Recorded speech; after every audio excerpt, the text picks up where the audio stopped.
Barakatah Yahweh, Barakatah Yahweh Shah, Barakatah Yahweh, Barakatah Yahweh Shah. Now, when you're talking about America, you would never see America in the Bible, first of all. But when the prophets described uh, what they was talking about and who they was talking about, they left undeniable clues. And so we know who America is in the Bible. And we know the judgment that's coming to America. But how the judgment is gonna come and by what measures, there's more details to that. Now when you look at the picture, it got the nuclear bomb dropping. So it's saying that this place would be blown up by nuclear fire. But when you go into the scriptures, it talks about weapons, and it's a famous scripture. Everybody knows this scripture, especially the people that deal with the Bible. They all know this scripture because they all quote it.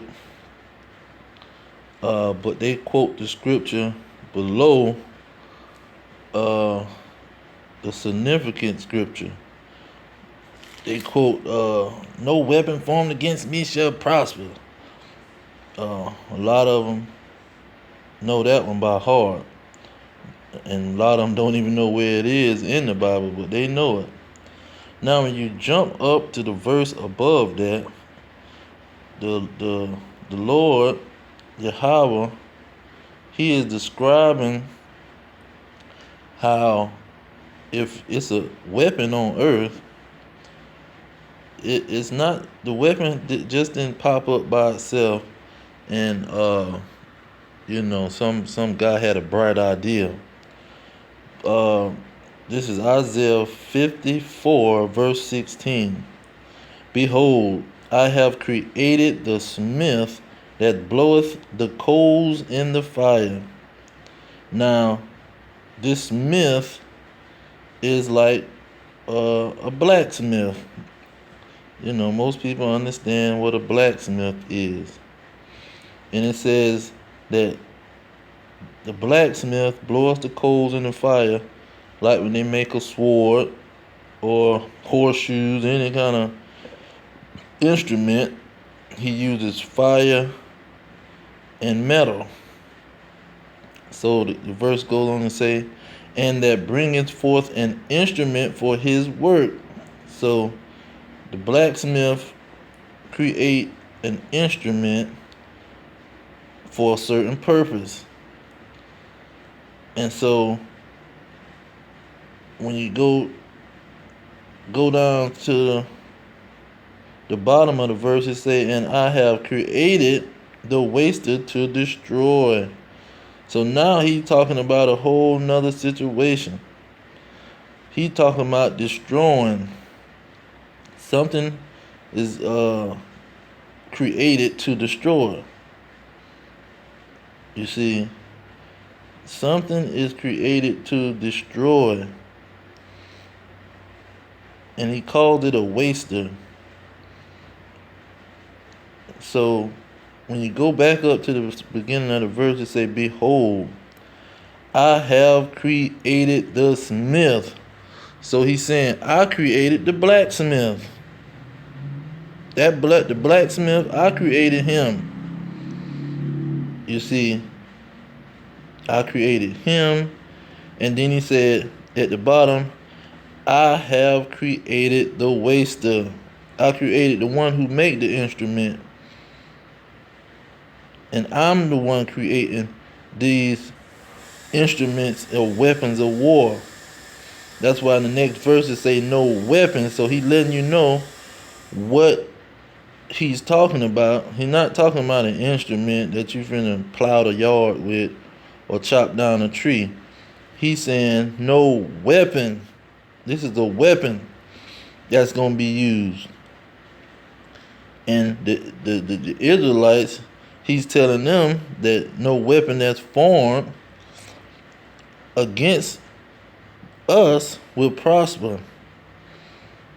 You see, no matter what weapons these people's creating, and he's making them create it, that it's gonna affect the Israelites. It's only these weapons are created to destroy the wicked. You see, that's what's going on. These weapons are created to destroy the wicked. Now he says in Ecclesiasticus 40, verse 9 and 10, he say, death and bloodshed, strife and sword, calamities, famine, tribulation, and the scourge. These things are created for the wicked, and for their sakes came the flood. So when you look at the weapons on earth, you have, he said, the sword. You have guns, missiles, tanks, nuclear bombs, planes, whatever weapon you can think of. These things was created for the wicked. These weapons wasn't created for the righteous. That's why in Isaiah 54:17 it say, no weapon that is formed against thee shall prosper. Whatever these weapons that these individuals have, or swords that they have, is not going to prosper against the elect that God has chosen. And so when you look at more prophecy about how America is going to get its punishment, you go to Jeremiah, because Jeremiah talked about Babylon, but see, Babylon had a specific history. So if it don't match the history of what happened with Babylon, it's talking about a further different Babylon, a future Babylon, I would say.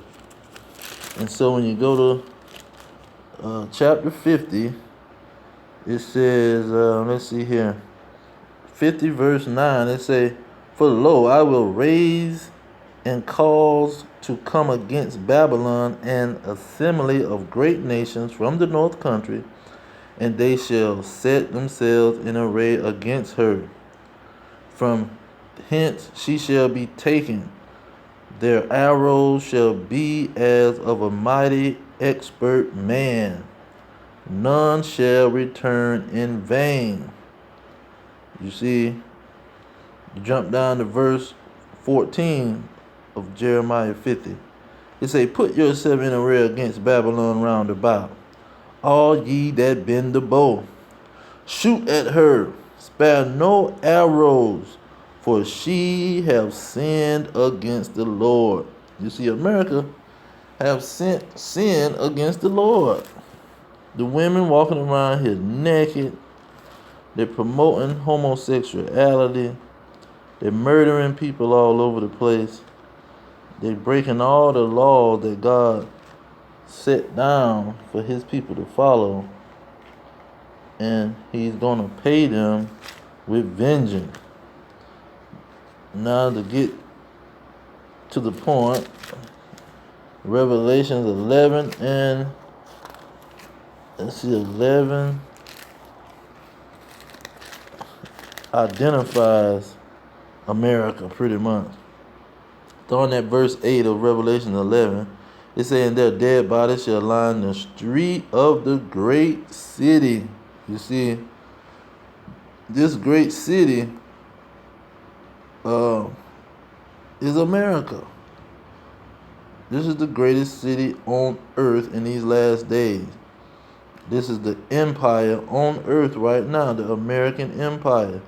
All of the dollars that you can get in any country is backed by the American dollar and the Federal Reserve. Their dollars got to be backed by our dollars, not by gold or silver, but by the American dollar. And so it goes on to say, which spiritually is called Sodom and Egypt. So spiritually, this place is called Sodom and Egypt. So you got Sodomites here, and you got people practicing the Egyptian cultures and worshiping the Egyptian gods. Now, or to go on with that, Egypt, it's a Greek word meaning bondage. So this is the land of slavery and of homosexuality. You see, this is the main place where you got 40 million people that was brought here on slave ships. You see, so you go down to verse 11 of chapter 11 and say, after 3 days and a half, 350 years, the spirit of life from God entered into them, and they stood upon their feet, and great fear fell upon them which saw them. Okay, now we're finna get to the point. And they heard a great voice from heaven saying unto them, come up hither. And they ascended up to heaven in a cloud, and their enemies beheld them. Now verse 13 is the key. And the same hour was there a great earthquake. Now what is going to cause this great earthquake? And the 10th part of the city fell, and in the earthquake were slain men 7,000. That means 7 is a completion, and everybody getting slain who's going to be here. And the remnant were affrighted and gave glory to the God of heaven. So the ones that said come up hither, and they went up into the cloud, the chariot, you see, swing low sweet chariot, the ones who went up into that chariot that swung low and picked them up, they gonna even be afraid, and they gonna give glory to the Most High. You see, and they even gonna see this situation going down. When you go to Revelation 15, it talks about them in the chariot looking down. What is Revelation 15 verse 2? It say, and I saw it were a sea of glass mingled with fire. So he looking at a sea of glass, so he can see through the chariot, but he can't fall through it. It's clear, where you can see through it, but you can't fall through it or go through it. And he's saying mingle with fire. You see, he's seeing fire all over this place called America. He said, and them that had gotten the victory over the beast. So the people that, this remnant, they was looking down from the chariot, seeing that the beast had done put a mark on these peoples, and